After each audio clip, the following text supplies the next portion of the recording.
नमस्कार मित्रांनो, 1960 ते 70च्या दशकात आपल्या उत्कृष्ट अभिनयाने सिनेमा विश्वावर छाप पाडणाऱ्या ज्येष्ठ अभिनेत्रीने सोमवारी या जगाचा निरोप घेतलेला आहे।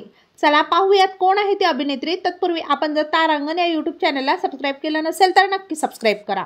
90च्या दशकात सहाय्यक भूमिकांमधून प्रेक्षकांच्या भेटीला येणाऱ्या ज्येष्ठ अभिनेत्री नाझिमा यांनी वयाच्या 77व्या वर्षी अखेरचा श्वास घेतला।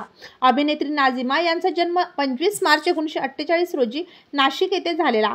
सध्या नाझिमा या मुंबईतील दादर येथे वास्तव्यास होत्या। त्यांच्या पश्चात 2 मुलं आहेत।